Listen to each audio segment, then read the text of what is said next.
Sure. Hitting it. Sure. Hey everybody, how's it going?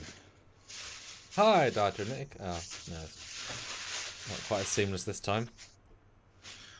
I got 3 super chats to Oh, start off, which is awesome. So, do people have Casual opinions? Tracker, $5. Really enjoyed the first episode of season 4. Really excited to see what they are going to do. Should be a fun season from what I've seen so far.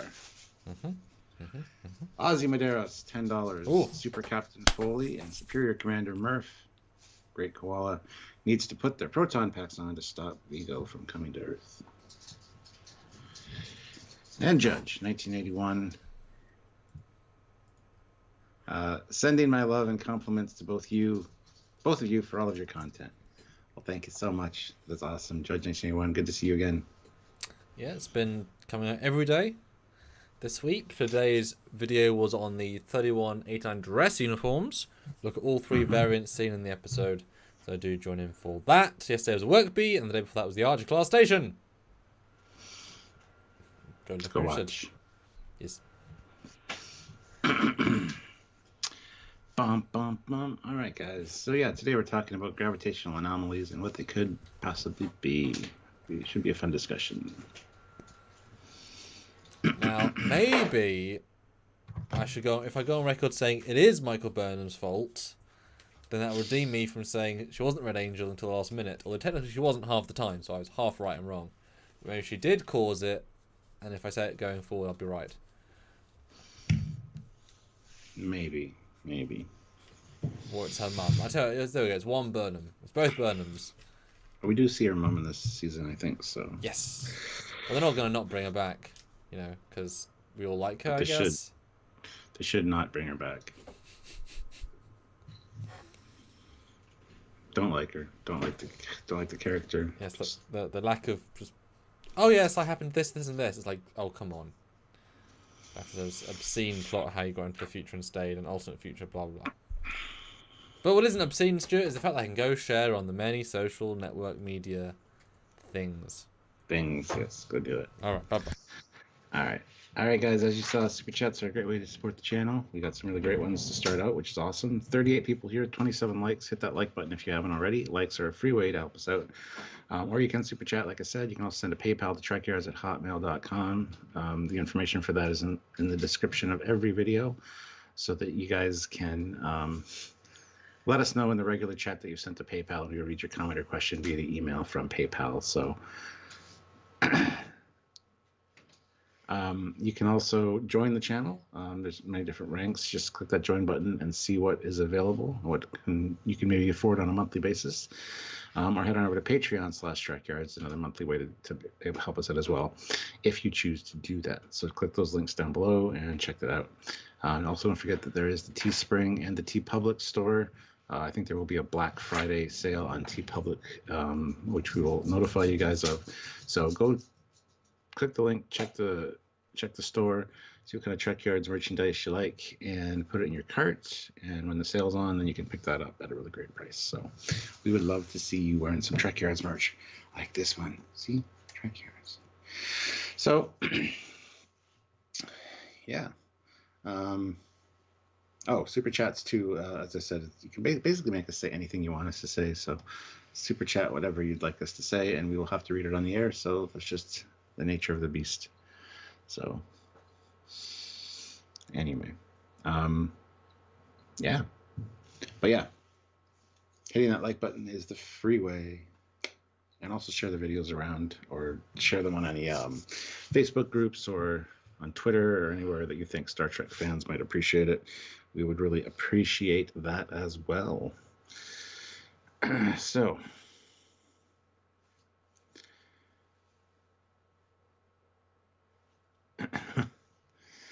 oh my god, guys. It's like, look. All right. Well, yeah, we're going to get into your theories and stuff. So super chat theories, your ideas.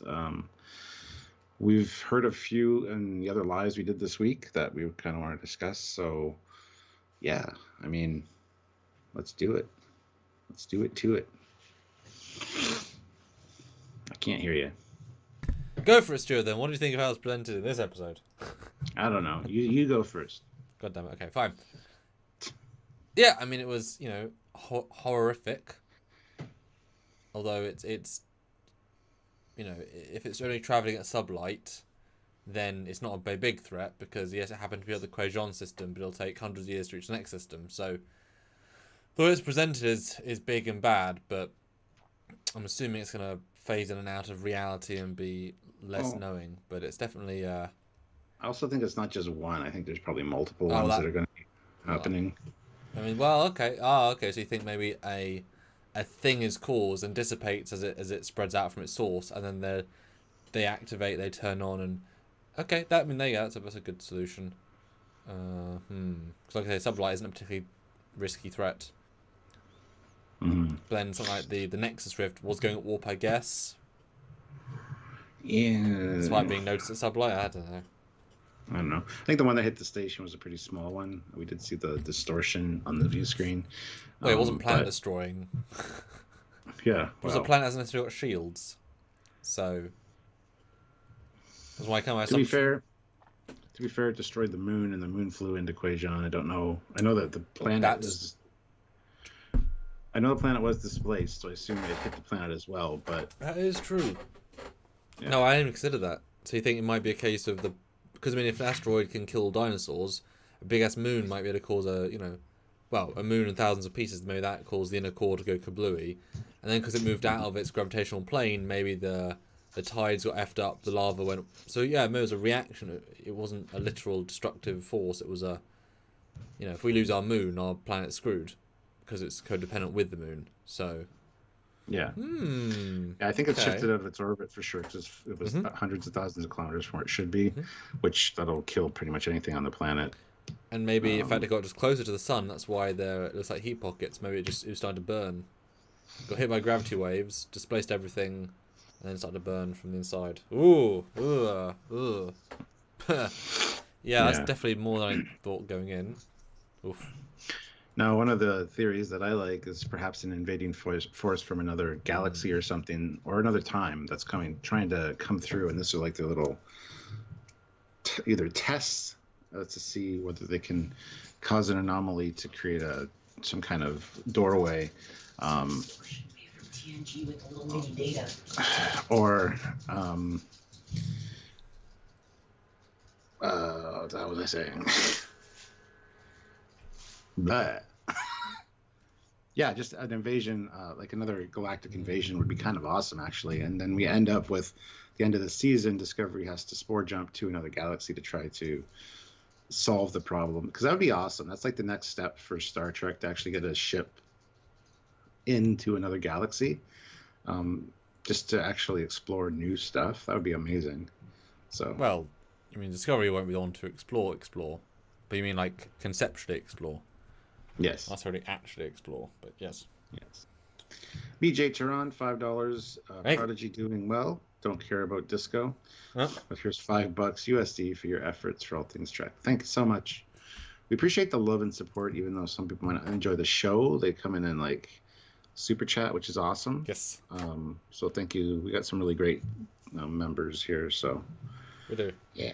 Super important. Barely a convenience. And yes, Ryan, Prodigy is off until January. Yes. That is a super interesting. I mean, that's a balls to the wall plan. But then, are we not just then having a big bad? Pretty much, it'll be like a new Dominion invasion. But I guess we haven't actually had we had Control, but it was a not Control. It's already one in the future. Season 1 we had the Klingons and the Mirror. Season 3 wasn't a big bad really. Asara's barely a henchwoman if you break down her threat level. So, yeah, exactly. But then that definitely feels like a more than 2-season arc.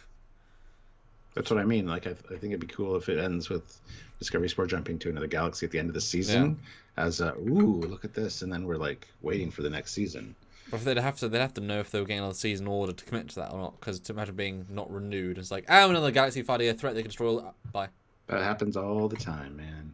Does it though? Time. Normally normally shows get either not in Star Trek, but like something like Terra Nova. which was a fantastic series, and he left on that super great cliffhanger and then never renewed. It's like, oh, for yeah, more often than not, shows you given like you're told you're cancelled halfway through, or you're given like 2 more, whatever, so you can rush. Yeah. You know. Yeah. Which is fair. Well, thankfully that was what happened to Enterprise, because they were actually able to speed things along and kind of wrap things up, which was nice. So, yeah. Alex Blocker throws in $5. Thank you. Seems rather out of character for Disco, but keep thinking back to spheres from Enterprise. Yeah, I mean, a lot of people made the assumption that the sphere builders are back, and considering we got the Archer Station and a little twang of the Enterprise music in the first episode, it wouldn't be out of the realm of possibility that could be the case. They're actually coming back, and I think that'd be kind of neat, actually. That's another good one. Yeah, creating more expanse type areas of space, trying to terraform the space, I guess. Spaciform? Although I think in this case it feels more like a destructive force than because we saw what their conversion looked like, and it was very specific. It was a purple energy dimension. But I mean, you blast through, destroy everything in the area, and then you start filtering in your space or whatever. A new approach. Yeah, I would like that if it's time travel, right? So yes, they're defeating the Temporal Cold War, but what if one guy or gal said, F it, I'm going to go forward then. Assume we've lost, go forward 300 years, start again. Skip it all. So it's a sphere builder who never saw the end of the war but assumed we lost, just to be the one that would, whatever. Well, I mean, yeah, temporal temporal war incursion would be cool as well. So would, which I forget who mentioned it yesterday, but the mirror universe actually collapsing. And this is the aftershocks, or because we heard that they were getting further and further apart from the mirror universe, so it could be they got to the point where the mirror universe is literally like ripping away, and it's causing problems here. I don't know if I want another mirror universe thing though, honestly. But anything with time travel and mirror is not their forte. Although, what if it's the prime universe that's trying to blend in? Because they're finally committing this is a different alternate universe, and they're trying to combine Picard and it. And so this is the prime universe that's saying, hello, gravitational anomaly. And at the end, it's like we've got to reset everything. So we moved into alternate timeline because they went forward. They went forward into alternate timeline because everything gets shifted throughout time. Like it's like, oh, that's the other universe, and then Picard's doing stuff, and well, it could be like a Back to the Future thing where this is an alternate timeline that they're in, and the prime timeline, like you said, is trying to correct it. So it's slowly erasing their timeline. That's possible, but and so the whole story is about them just sort of stabilizing their quantum universe and living their own lives. And then you can do whatever the hell you want, completely unaffected by canon, because now you're literally. But you can have the foresight to say, yeah, the whole thing was canon, and then we swapped it. But that means Picard can change the future. Because you can keep changing the future. That's the whole point, except the time cops, but with post time cops, which is in itself not possible. Well, that's the next thing I was going to suggest, is perhaps this will tie into Picard season 2 somehow, where with whatever happens in Picard with the alternate reality or the alternate future or whatever it is, that it's actually chipping away at this universe. And so it'll be like a multi-season crossover. We'll see the events of this and the results at the end of the season, and then Picard will come in. You'll see what caused it all, and then Discovery season 5 will kind of pick up the mantle where Picard season 2 left off, because we know that they're doing a Picard season 3. It'd be kind of neat if they would combine the shows. We talked about that a little bit with Protostar, tying in with Discovery as well. That'd be kind of neat. But then also, if you're committing to these two universes being, like, once you tie these two in, then that becomes the only future, and Picard becomes the only present, which means time is set, and you can have never any more time travel stories later on, because there's only ever one universe with one future, which isn't the point of Star Trek. They keep changing things. That's multiple stories and multiple versions of multiple things, So you can't really have that. Like, you can never really communicate back to this future. Ever. So it doesn't work. Judge 1981, a ripple effect from the Guardian of Forever. Yeah, maybe the Guardian of Forever is dying. Well, that's smart. That sounds really familiar to something that Samuel and myself were working on literally like 6 or 7 years ago. Anyway, maybe something like that, or even the Q continuum is breaking down for some reason and it's spilling over into, Yeah, I definitely like the Carl idea, because then bringing him back is a smart. I think most people like Guardian Forever, so from last seasons, bringing him back would be fun. Although that would be interesting though if they can just find him again, ask him a few questions, because you've now got a time portal. Maybe. Well, that would have been fun for the burn, but they kind of passed that point in the storyline. But what if they realise that this event started like 10 years ago, and they don't know how, so they ask the Guardian to take them back and show them, and they jump back and we see like a younger Vance. That'd be interesting. So we get a linear time thing. They put Michael Burnham back into Vance's past, digitally de-aged Vance, and then, we see a fellowship. And that's why Vance knows he can trust her in Discovery when they just randomly show up. Well, I don't think he trusts her at the start. I think it was quite mean, really. But well, yeah. But then, do we want to keep giving them time travel stuff because they've never quite done it right? Yeah, but it's so interesting though, time travel stuff. It's a double-edged sword because I really love time travel stories, and if they can do it properly and make it work, I love it. But yes, that's the problem. Do it right. So, Mr. Captain 93 said species 8472. Ooh. Be cool if they're trying to like infiltrate our space with the fluidic space, but that's another invasion type thing instead of another galaxy. It's just another realm. Well, that could. Well, I mean, let's think about it for a second, because that'd be very canon-y. There's no. I mean, sphere builders as well, but 8472 I think is more interesting. Actually, because it's not time travel. What if they thought Starfleet was destroyed, and then all of a sudden the lithium starts flowing again. They're able to, realize, oh no, these pesky guys. We thought they weren't a problem. Senses them going out to the universe and says, yeah, no, this new leader, Karavakdak of the 8472 comes to power, and he's like, yeah, these guys really suck. So start sending fluidic charges into the present, and they end up looking as gravitational wave charges. But they are just basically just getting bombed, though, at that point. It's just intergalactic bombing. Yeah, but it almost feels like if these are smaller little ones that are, one hits a station, one hits a moon, it's almost like they're tests. Almost like the Zindi's weapon, the small little weapon that... That's interesting. So... And that would be a fun way of saying, oh yeah, these were our test prototypes. You destroyed Quajon. No, the moon destroyed Quajon. We just destroyed the moon. Like that would be, yeah. Imagine what we could do in 2 months when we got the full thing. That's definitely interesting. Valkyrie 417 throws in $5. I just hope these distortions are from some epic bad guy faction, unlike what caused the burn. First super chat in a while. Keep up the good work. Yes, haven't seen you super chat in a while, Valkyrie, but good to see you back. So thank you. Good to see you back. I mean, we both like the burn because it wasn't a big bad, but as long as a big bad's interesting. But it's got to be real interesting. And not some new thing.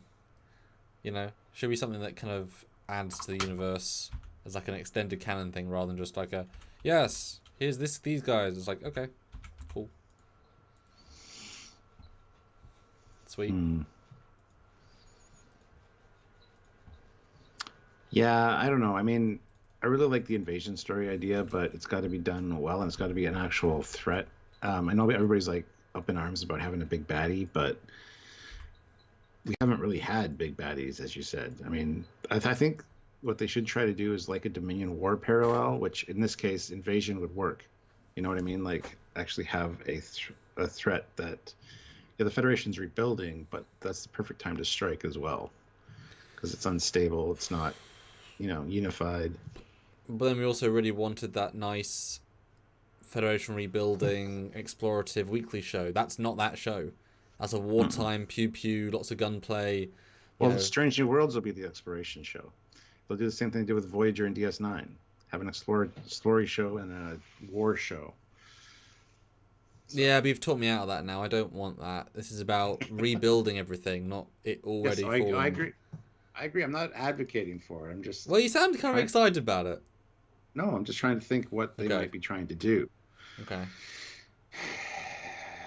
Well, I mean, people have said that what if it's as simple as the Navarian SP9 drive or the new thing? What if this is SB19. SP9? SB9. You never get that right. I know SB19. I get SP. I get close. What if it? What? SB. B, not P. SB. SB. Write it down on your desk. SB19, so you have it in front of you. Okay, I've written it down. Yeah, I'm sure you have. That's the one. Okay. Now where's the 9? You're only getting one. Oh, okay. So what? Okay, so what if that as soon as Navarre sort of saw, okay, we can get Federation resources, okay, let's retry our experiments, and they start going bad again because that was a setup, you'd think, and so they're accidentally causing them, but the Vulcans think logically it's worth the risk because these anomalies they cause as a secondary effect, they could appear anywhere in the galaxy, and then and we see a flashback. A Vulcan says the chance of it being near an inhabited system are 1 in 6 billion, because there's so much empty space, right? And they've been doing this Never test. tell me the odds. Well, yeah. I've been doing these tests for months. We're just seeing the result of it now. And so, 137 tests, only one destroyed planet, but like we said, it was a side effect because the wave went further than it was expected to into the Quadrant system, caused problem. It wasn't intentional. And so whichever Vulcan is thinking, well, yeah, but this could easily make interstellar travel free, effortless, cheap. It's worth the 1 in 5 million odds every time. It's just they're doing it. Would that be interesting? It's a sort of big bad, but also sort of not. I don't think that would interest me as much as, like, we got mention of the pathway drive prototype. I think the Federation trying new experiments with a new drive and not realizing that there are side effects. So it turns out the big bad is in fact the Federation, which could be working with the Navarians, the Vulcans, with this SB19, kind of crossing the two streams, if you will, SB19 and the pathway drive prototype. Maybe they are working in conjunction. They don't even realize that they're the ones causing it. Yeah, well, so it's not basically what I said, just with a bit more stuff yeah. there. Yeah, exactly. Because, like I said, if the odds are so if the odds are so strong as to not, the risk is logically worth it. That's sort of saying logically mindset. Just happen to be seeing the repercussions. And then you have it being a case that the president signed off on it, makes her a sort of antagonist, but then it turns out that they do succeed in working out the prototype.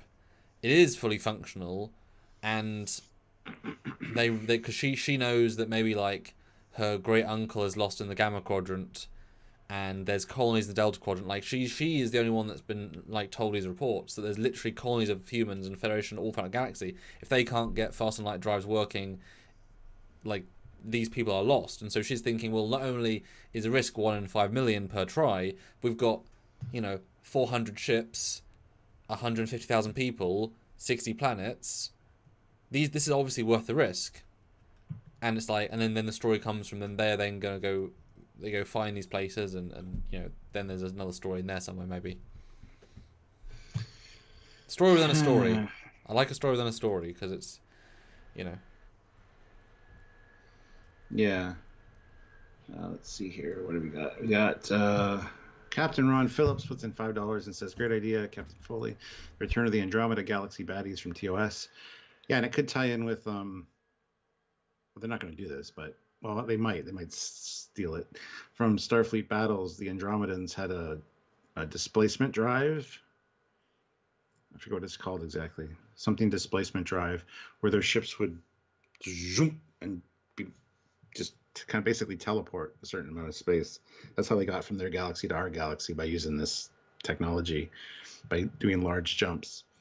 So this, if they tie it into the Andromedans, or the TOS episode that has the people from the Andromedan galaxy as well, that'd be kind of neat. I wouldn't mind a TOS callback. But yeah, I mean, yeah, the something displacement device is what it's called in Starfleet Battles. I just can't remember the name.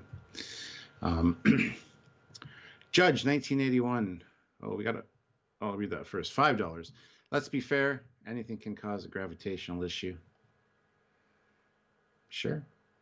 But in the middle of nowhere with no cause, like, And the poll, we have a poll, so go vote on it. Are the gravitational anomalies caused by a big bad gut reaction? Yes, big bad. No, something else. Go vote. Tom Zeros48 puts in $5. Thank you. Did they specifically say while filming that it would not be a big bad, but an anomaly? Yes, they said it would be more of a science type problem than a big bad. So they can also lie. Because it's spoilers. They'll science the shit out of it and then realize that whatever the science points them to was caused by somebody that created something that was doing science. So it's still somebody doing it. But I think it's going to be unintentional. I don't necessarily think it's going to be aimed at the Federation or whatever. So no, and by big bad, it might just, like we say, mean a created, deliberately created, but through accidental or unintentional means, not necessarily literally like a big villain. Although, hey, it could be a big villain as well. But yeah, it's because the thing is that just the pure concept of this thing. Also, we've only seen it modicum yet, but just the concept of this thing means it's an anomaly. It's not the size of a galaxy. They didn't detect it. They scanned it only when they were close. Took this planet Quajon. It travelled in a few hours and hit the moon. It doesn't not going at warp. It's not as big as a universe, otherwise I would have detected it earlier. So if it's literally a relatively small anomaly, the size of, say, a sector or not like a solar system flying through the quadrant, that's not a threat really. Okay, it starts with Quajon, obviously, but it'll take millions of years to go anywhere. So it by itself, it can't just be itself. That's not a threat, right? Even if it's pulled into warp somehow, which seems illogical, it's got to be something else. Like I said, even if it dissipates in other forms, or if it phases out, goes somewhere else, that's what's going to have to happen. Otherwise, it's just not. Well, that's a why threat I think threat. that's why I think it's more of a shotgun approach, where it's going to just appear randomly. Some are going to be large, some are going to be smaller, and it'll seem random and natural as opposed to directed like big threats, like big ones that are hitting planets. But that also gives Red Angel vibes if it appears anywhere. It does. It does. Yes, it does. It's like that's why just do this. You met the writers? No, well, I met Michelle Paradise once and got a picture of those. So I guess technically yes. But it's oh my god, that's the problem with universe scale problems. Just having simple problems is almost better. Yeah. Shannon Nash, member for 17 months at the rank of captain. That's amazing. Comments and says, I want to say it's a gravitational ellipse. However, it may be just a kid who grew up near a gravity anomaly and got scared. Every season, a kid causes a big thing. Dear me. And yes, gravitational eclipse is the Voyager anomaly thing that they found, which I've also thought parallels of. And I think that's why every time I say it disappears, I'm picturing that it just sort of phases out, or it's gone by the time they. Because when they get to the planet, they say it's not where we think it is. Where is it? It's this far away. Let's go there. But they're not saying, and the anomaly's half a light year away. No, they're not. There's no impetus to it's still here. And Book would surely know it came or went or whatever. So like I picture like a Vija style big cloud of effect. It might literally just be a little pocket of a shimmering wave, and then it goes kind of praxis-y. 99 people here, which is awesome. 75 likes, which is also awesome. But let's get to 100 likes, guys. 25 more likes. If you're just joining us, hit that like button. If you've been enjoying the conversation, hit that like button. And if you want to give us your input, by all means, super chat. We want to talk about what you guys want to talk about and any ideas you may have. Yes. No, we want to. And SW and it says, guys, it can't be big bad, it kills random stuff. You say that, but killing everyone on Quajon means a spore drive can't be used by dozens and dozens of people. So that is a first strike weapon. They took out the spore drive as a widespread threat. So, and arguably, maybe it attacked the again. if it's a thing that attacked a thing, right? If they said, okay, we're gonna lure Discovery to this outpost so that it can witness the power of this thing firsthand. You know, what's the, you know, if we're trying to create fear and power and tension, witnesses, you know. So yeah, that'd be I think it's actually attacked very specifically, actually. Yeah. And Daniel May says ellipse, not eclipse. Yes, we know, we said ellipse. And Scott Clark says, I don't get all the Voyager love. It's literally the dullest, beigest, boringest show ever. Disagree. Voyager's fantastic. It's got the most aliens, the most ships, the most exploration, the most well-designed makeup, the best CGI of its time of that sort of show, the most post-TNG stuff, the most links to other shows, some of the best guest stars ever. So, there you go. Some nicest sets. Yeah, Daniel May, the Iconians testing a new weapon. It just seems random. I don't want them to try Iconians. I don't think they're smart enough for Iconians, sorry. Yeah. I'm sorry. Dan says Federation isn't the only people in the galaxy. Afterburn, other species would have tried rebuilding. Maybe some are using dangerous tech, like the people using Omega and Voyager. If at all bad guy, think like that.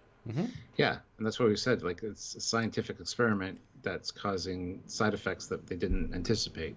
Whether it's the Federation doing it with the pathway drive or not, or the Navarians with the SB-19, that would be interesting because it wasn't a deliberate attack. It wasn't a bad guy thing. It was a whoopsie.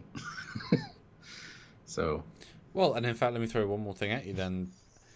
There's this double tier. I duck it. Don't want to get things thrown at me. I'm sorry, but sometimes they have to be, you know. What if it is another faction of the Federation in the Gamma Quadrant who have finally developed a gravitational displacement drive, and they're trying to open a two-way portal into the Alpha Quadrant because they say they've been trying to get back for 120 years, and so they keep failing and they keep destroying things they have no idea, like, at all. It's just random. And so halfway through the season they actually open up. You know, they say, "Oh no, there's a pattern to this," and then they manage to like stabilize it, and they go through it, and then we reach the Gamma Quadrant. And we see there's this other Federation society with a whole different ship design, so even more Yugamos sellable ships, even more costumes, and they have this political threat because why introduce a president unless they're gonna have a purpose? And now you've got a second president who's a Breen or whatever, and it's like, well, damn, now you've got who's the real president. Now it becomes a big political thriller, and just like with Orion lady, forgot her name. Sarah. Thank you. It's like, well, I think we're the real Federation. We've been doing hard work, and like we're the Federation, and then it becomes like a civil war-y thing at the end, and so the threat is not really. I mean, that would link a lot of our ideas together.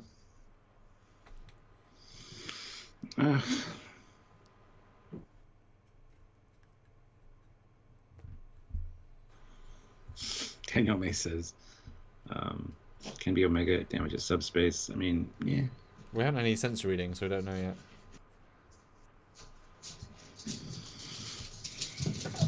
What do you think of my idea there, Stuart?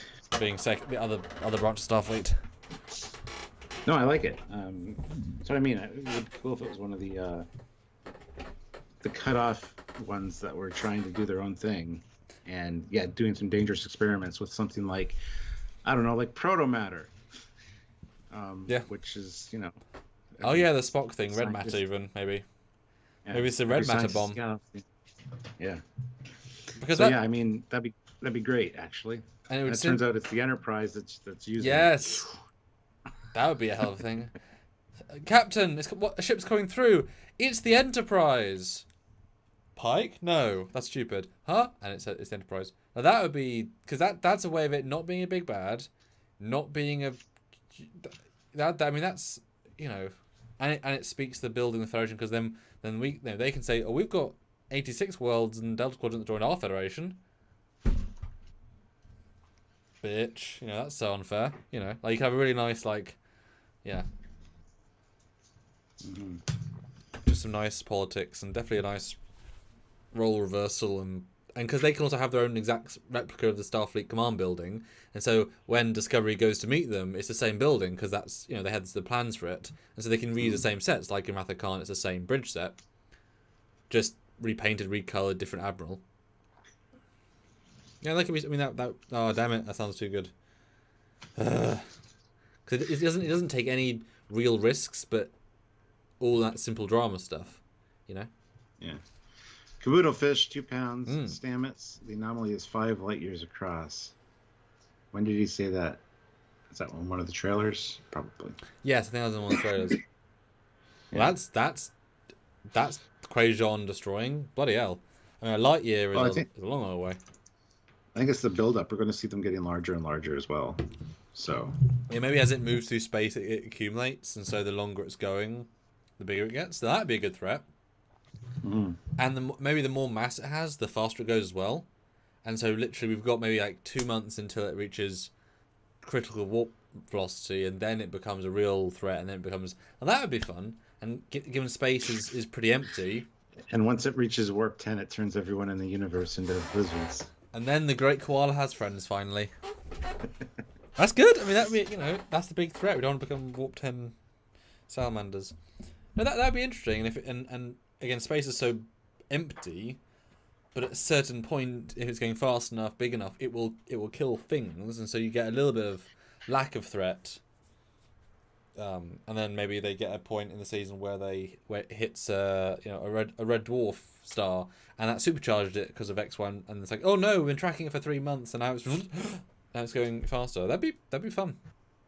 I'd really enjoy that. That'd be a good way of making it a threat, but not. Yeah. I think as I'm calling it now, I think it's going to be linked in some way to the pathway drive. Whether they're just doing testing right now and that's what's causing these, I think that'd be kind of interesting. What do you guys think? What's going on with this poll, by the way? Okay, so. Okay, open, damn it. 71 votes. Let's try to get to 100 votes on that poll. We have enough people here for that. Are the Gravitational Anomalies caused by the big bad? Or caused by a big bad? Gut reaction. Yes or no? Right now, no is leading the charge with 68%. Okay. So that's good. That's good. I certainly hope it's not, but yeah. That's, yeah, cool.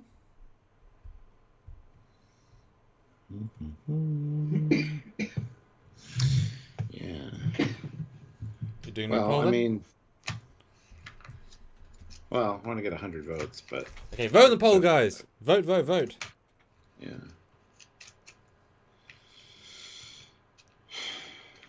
I don't know what else it could be, honestly. We had to have hit at least close to home with some of those. I don't think it's going to be anything that's going to blindside us. But we thought we had stuff figured out before, and they've been totally off, so...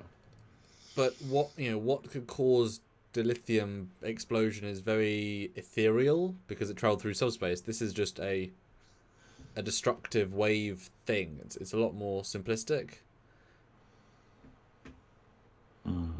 Maybe it's a Death Star.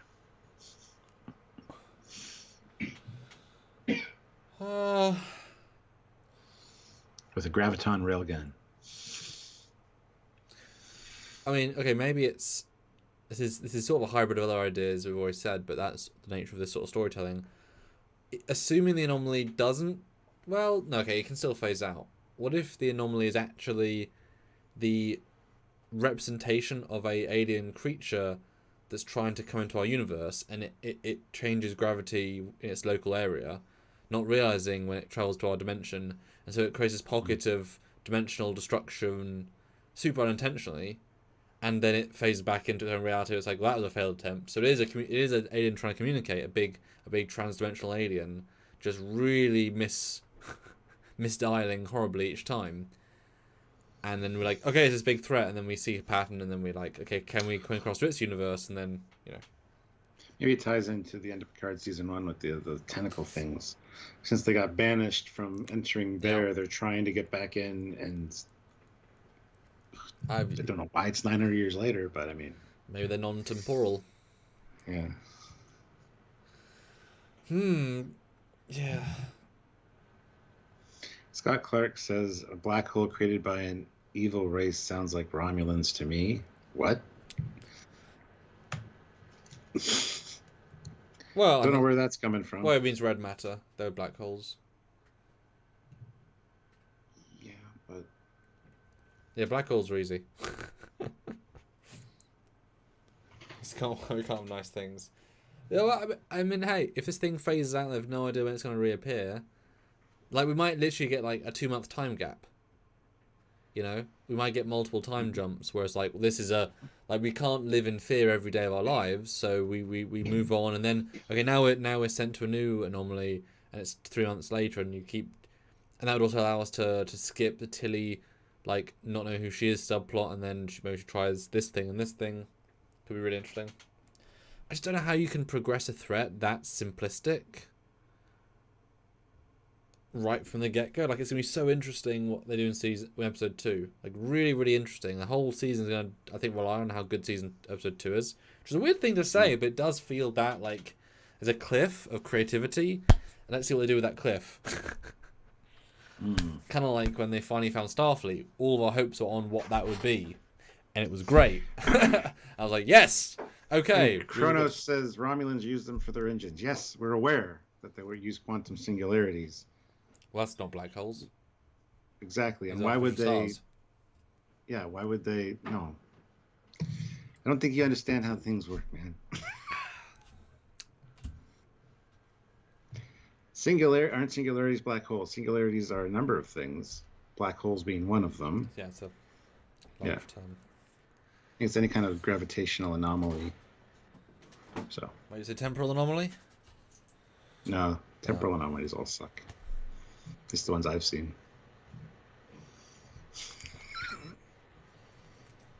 Oh, I'm sorry, Samuel. Are you though? No. It's a fake. Apology. Jordan S. I could see an alternate dimension species trying to manifest, and somehow it's how the Grey gets a real body. Oh yeah, how's that going to play into anything? Or is it all going to be B-plot stuff? I mean, not everything is a connect. I mean, very little connected to the burn. Like it was just a thing that happened to be all trying to discover it.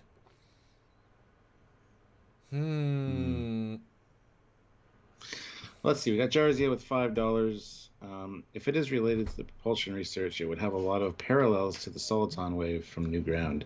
Yeah, and we mentioned soliton waves quite a few times last season because we're talking about alternate FTL technologies.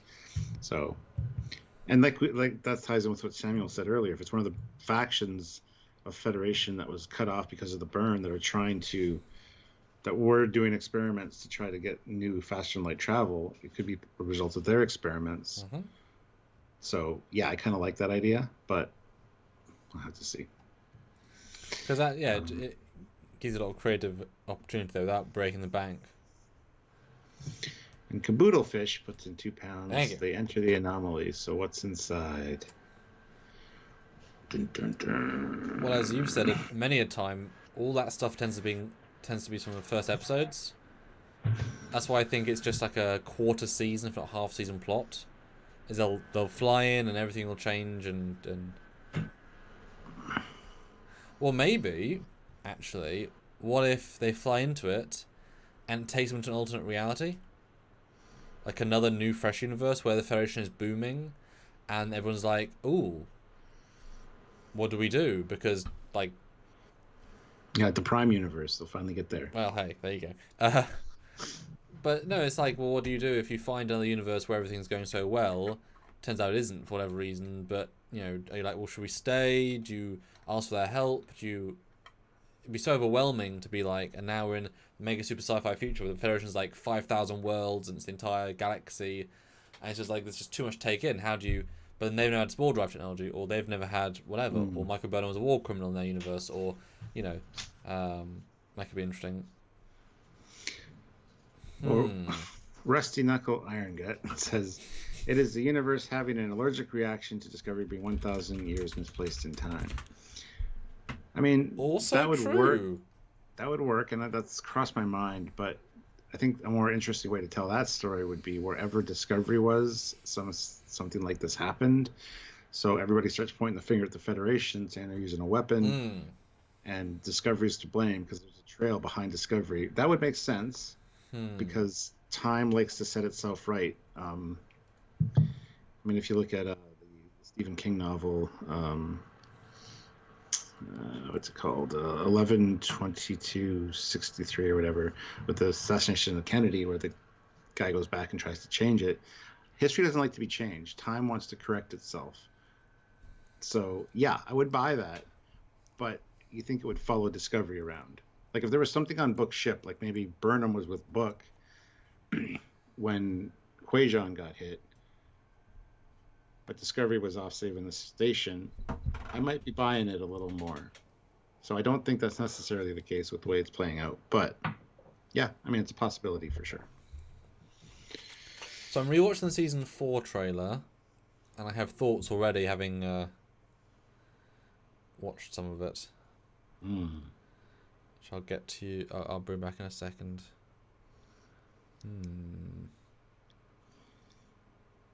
Scott Clark says it's quite simple, really, guys. They've had thousands of years to harness their already existing use of singularities. I don't think it's a big baddie, though, just throwing out theories. Yeah, I mean, that's what we're here for, to throw out theories and discuss them. So, the Nexus, the Iconians.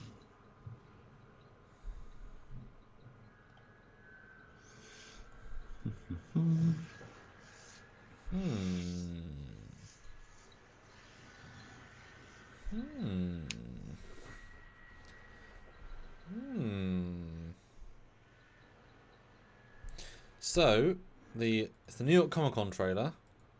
Almost all of it is from the first episode. Like a good 50%, I'd say. 51%. With obviously a few shots being from season 3, so. Yeah. So there's actually not a lot of these set pieces all straight from episode 1. One of the things of note is there's a briefing room shot, which I'm sure is this coming episode where the Ferengi was, and we see explicitly a big wave hitting the moon into Quajon. You can see it verbatim, and it is very much because the moon hit the planet that the planet went kablooey.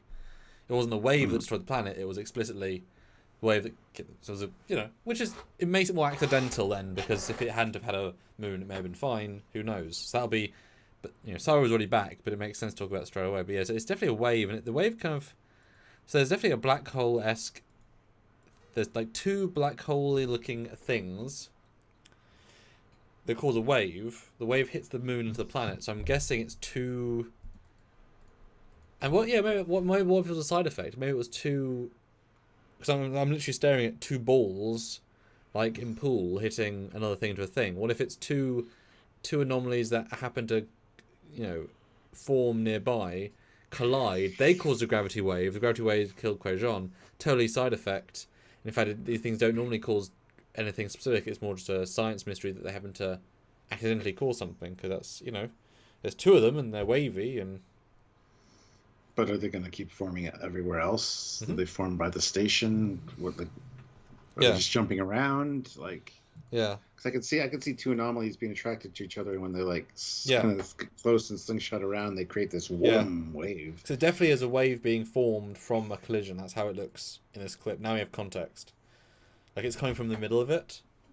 Later on, you see them go into this orange, portally looking thing, which very different to what we've seen previously. And then once they're inside, there's like a blue, phasey thing. So it's. Yeah, I think that's a plot than a plot. I think the graviton wave is just a side effect of the problem. Yeah, I would definitely buy that. In fact, let me send you the trailer, and I can vamp while you watch it, because experience it is actually quite interesting. Okay. Or re-experience, I should say. I'll vamp. There you go. You have a vamp. How are you sending it? Facebook. Oh my god! Wow, that's an interesting thing. I'm just gonna do that. Do black holes go anywhere? They do in the Kelvin timeline. Oh, yes, Kelvin timeline. Oh, that was prime as well. Damn it, both. But only in JJ Logic, and JJ Logic is absurdly bad, so... Yep. How's it going, Marie? Aha! Yes, Raj, we did. But yeah, I think this is a clever way of ending a fake cliffhanger. It's a cause and effect, and we saw the effect, not the cause, and the cause is not what we think. So I think it's going to be... maybe even a Nexus-like anomaly that's travelling... And I don't listen to it in sound, Stuart, so you're going to get a better experience than me. But yeah, good to go back and watch trailers. But guys, almost an hour in, and we're not doing that hot on Super Chats. If we can get another 50, that'd be great. The qualifiers, put your thoughts in. Will be fab. We'll do a new poll as well. But if you want to, what's your gut reaction, guys? And Satan's and fives would be good. Would be good. But I think staring at this thumbnail with the effect, not the cause, is definitely changing my perspective, and I've got to keep it clean. But tomorrow we're going to learn. Yeah, there are two. They look like planets almost that collide and push the wave out to destroy. It's a very specific visual. Yeah. Extremely specific. Huh. Yep, that's what we said for our comments.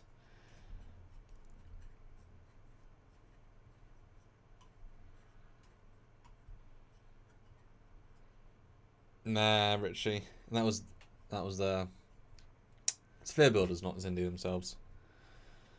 But I'm going to end this poll though. 112 votes.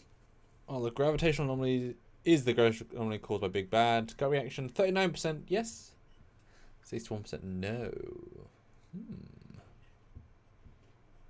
The question is the anomaly going to be a portal? That's the question. See, it's a whole different context when you rewatch it, isn't it? Yeah, absolutely. Now that we know what's kind of going on. The thing that bothers me is that some people have actually seen episode 2 already. So, damn it. Was there any dialogue in the trailer? Now you have context that is extra? No, just we're going to do this, aren't we? It's like, yep. Or we're going to ignore that warning, aren't we? Yep. So I don't know. But most of that's from episode 1. Surprisingly, most of it. Yeah. Those cheeky feckers. It's clever though. It is. Oh, I'm going to the wrong file this way. But seriously, guys, let us know what you think. So we've had a really good discussion already. We kind of burned through the topic pretty quickly, but we want to know what you guys. I thought we'd have more to talk about with this one. The Burnham Captain discussion was more. Well, it's controversial. This isn't controversial. It's just having a Burnham. girl It's debate. Burnham wrecking the universe. Raj says might be someone or some race or species from the Andromeda Galaxy or another galaxy. Yes, I would love that. If it was done well, I think that would be great.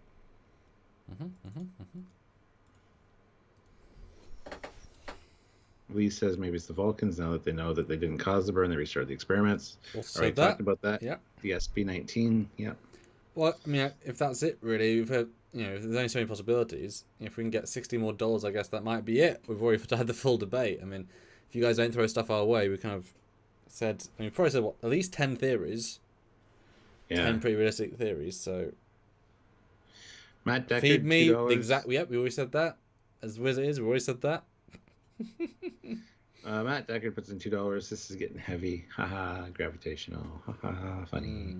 Well, and we see there's that scene in the trailer where they go anti-gravity, So that'll probably be when they're entering the anomaly, everything goes wonky. Yeah, I think that's probably the caution, the threshold or something. Yeah. Maybe it's the Borg, but in the future, says Matt. Species 8472, we already talked about that a little bit. What, the mega future? In the year 4000, the Borg are even a bigger threat. It's like, oh my god. Yeah, Ozzy's got it right. Maybe it's Grudge. Yeah, it turns out these anomalies, they're looking for their queen, and it's been hiding in... Queen's been hiding in Grudge, so Grudge is going to be in, tell them to stop it, and they're going to, oh, okay, yes, my liege. Who knows? Well, what if it is the non-Federation people from the Calypso short people. What if they sent a weapon back in time? But then that just sounds like, Discovery Season 2 and Verse Season 3.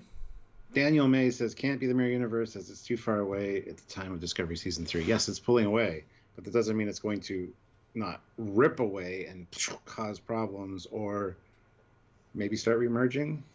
So, or vice versa. Maybe the first, Giorgio being such a pure Mirror Universe specimen, maybe her connection to the past of the Mirror Universe brought the universes back into alignment because kind of jump-started the connection. Yeah. And they haven't been connected for the last, 300 years, 400 years, and now suddenly they're closer than they've ever been because the Guardian's an interdimensional, inter-universal portal, And Carlos is like, looking for a queen, ? LOL. Well, they keep referring to Grudge as a fucking queen, which is annoying as hell. Like, it's funny as a little nickname once or twice, but they almost got killed because of it. Because the butterfly people were like, oh, we must free the queen. Idiots. Reed believes it's the Graviton ellipse from Voyager. Yeah, talked about that already. Mm-hmm. Okay.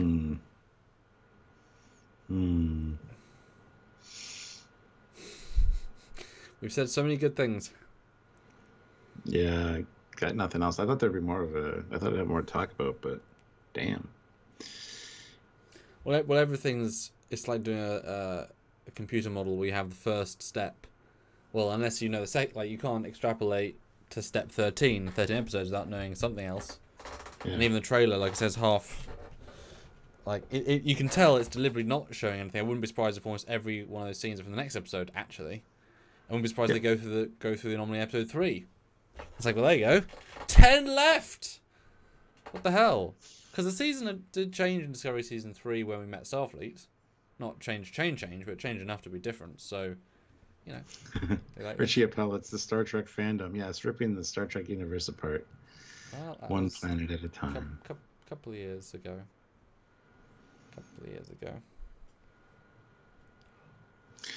Did they say what sector of space it was happening in? No, they didn't. The Quajon sector. Yeah, wherever Quajon is.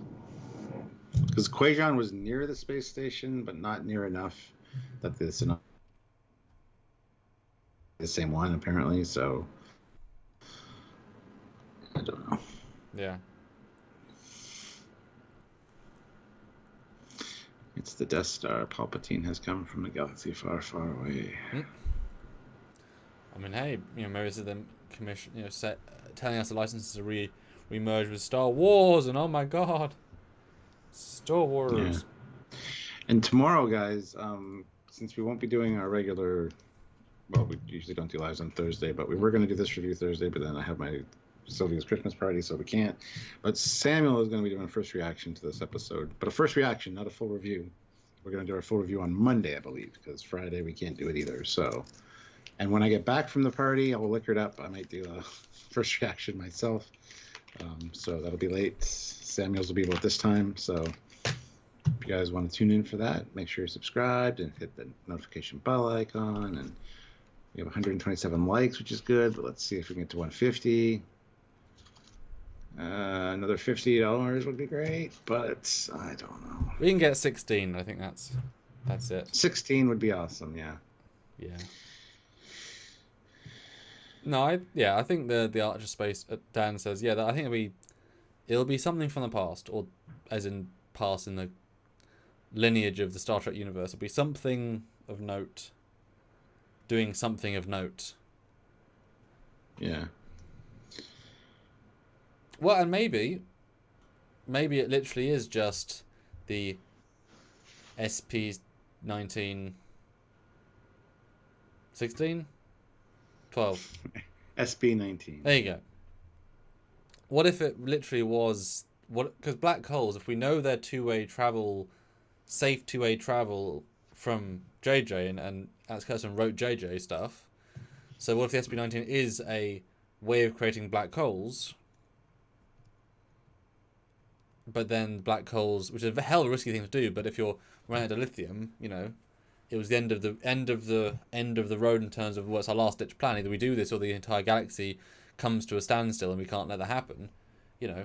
So what if they then did that, caused some black holes? Black holes don't close, but just move, and then two hit, and then they caused the anomaly and thing, and so it's you know. But where would they, you know, there's now these portals open. You just gotta have enough technology to go through them. And it's like, but they, you know, these portals were never meant to collide. Something else on the other side has caused them to collide because they're unhappy, and then so has to go through the black holes and our JJ Trek and discern, well, what is on the other side causing them to come together, and what if it makes other anomalies come together? And so you are linking it with Vulcans, but not like actively. And then there's something on the other side, which is like like a magnet, forcing them together without realizing, and we need to stop it before it gets worse because, you know, black hole power, and black holes are gravity based. What do you think? That kind of ties a lot of stuff together. No, it does, and I think that's a great idea. What's causing them though? Like, why? Well, the Navarre caused them like 120 years ago. They haven't closed because. Or these two haven't closed because the other wherever they were going on the other side is keeping them together. It's like in Stargate, if you dial a black hole, it always just keeps it active. Yeah. And then so one's a portal to the gamma quadrant, one's a portal to the beta quadrant, but there's something on the other side that's causing them to stay open, and then magneting them together or something such. It'd be interesting if they were like kind of like just out of phase with our reality, so that's why we can't see them. But when they interact in their reality, they actually cause effects, which is the gravity wave, which you can see them side by side in that tactical display.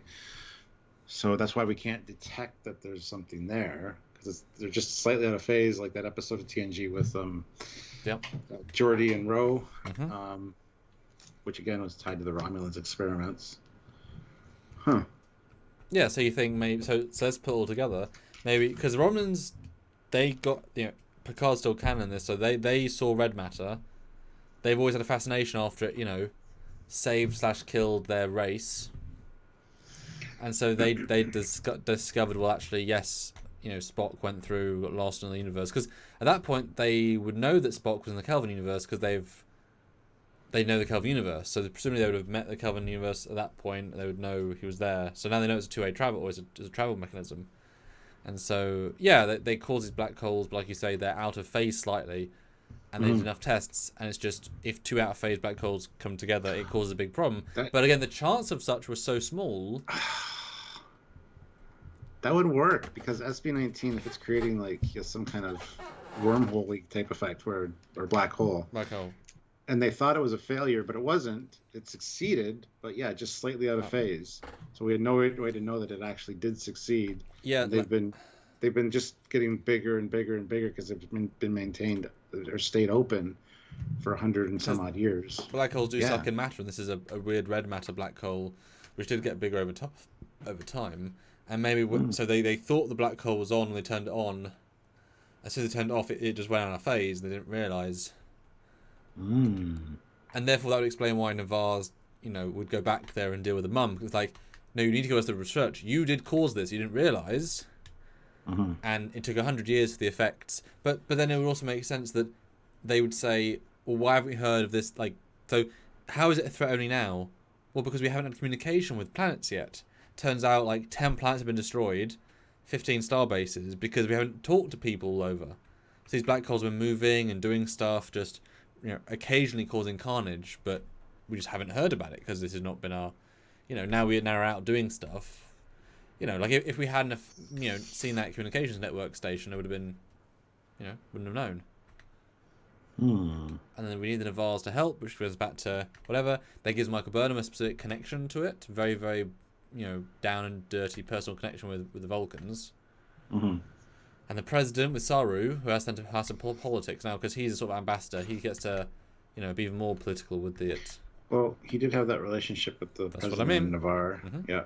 So that would double down on that them being important. And if they knew where they're going in season 2, and then what you'd have, if you actually link this all in properly as setups, then you have Kenneth Michaels, I believe was his name, the scientist guy from season 3 and then the Klingons from season 1 and 2, he's brought in to help, and also that links to the Emerald Chain. That's why I introduced them, because they have records of anomalies that have destroyed stuff, and they never knew what caused them, and that helps them triangulate a reason for their appearances. And now you've got all the elements from season 3 and 4 coming together. Boom. That's awesome. That's a lot of breadcrumbs. That's fantastic. Good job. Yeah. Dan Ben, though, says maybe something to do with the aliens from TNG Schisms. No, I might do. With your idea with the black holes out of phase. Nope, solved it. Oh, the Schism aliens would be cool to see again for sure. They would. Or the conspiracy aliens. Maybe they finally got that signal, finally went home, and they finally said, "Hey, you killed our queen!" A queen! And then they send gravitational bombs. It's like, oh. And then they say, "We have a queen. Here's Gretch. Take her." Yes. And then here's a new queen. Then you put a device. They put a creature on. It's like, oh god. Yeah. But yeah, guys. Final super chat slot.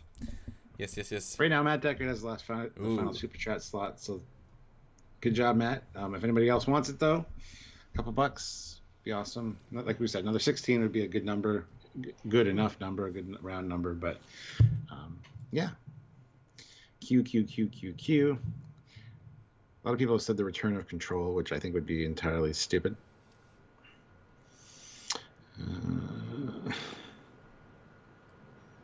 Yes, cats do kill moths or butterflies. So, yes, Matt.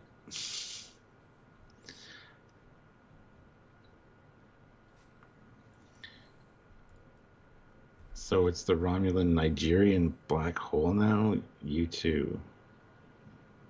Navarian. I mean, auto spell. Yes, I suggest it might be tied into Picard as well. We'll see. The problem with that, though, is that both teams have to communicate, like each other, which show's more important than, etc., etc. It is tricky. Matt Deckard puts in another $2. The Cerritos is causing the gravity issues. Or 3 Cerritos. Maybe it's the protostar. Every time it uses the special drive, it creates a wave in the future from where it's from. Oh, so you mean because we saw last episode they activated it, that is a direct. Yep. Right. And it's gonna as soon as Discovery's over, they're gonna start. Now that would have been a thing if they were airing concurrently, and every single time it activates, and every 3 episodes it activates the proto drive, and then that's when another one comes in Discovery. That would have been synergy. Could you imagine the cooperation that would be needed to do that and get them aired like perfectly? And it's like not even mentioned Prodigy, because it's just like, oh, you just add to the proto drive. It's fine. It's just like, it's killing worlds! Ah! Add to the proto drive, says Gwen. Ah! It's like, god damn it, Gwen. And that's why the what do you call his name? The Emanator, the Promenator, the Preserver. The Diviner. Thank you. The Diviner. It's like, I want this ship so I can bomb the future. What? It's a very specific goal, isn't it? Yeah.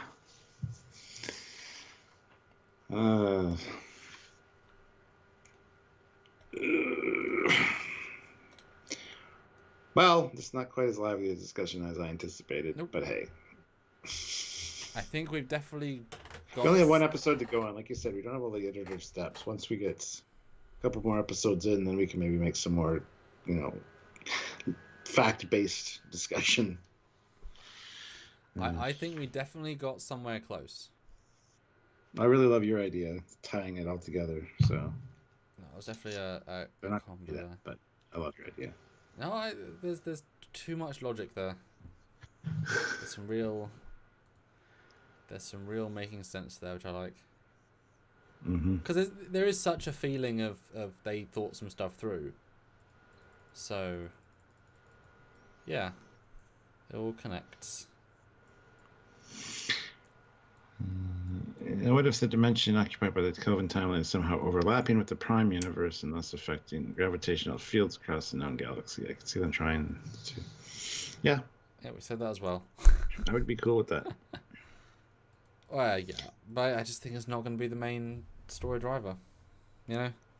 John says, could the caretaker race cause a gravitational anomaly? No, I'm getting so sick of hearing caretaker. Caretaker for Prodigy, caretaker for this now. It's like, no. Well, I do You think got the a mystery caretaker... box. Yeah, it's a mystery box. We'll never know. Oh, I do think that caretaker could make such an anomaly. I agree. Yeah. Maybe not in a mean way, but yeah, I could see it. Alright, Stuart, well, I guess we'll see us both tomorrow in different times.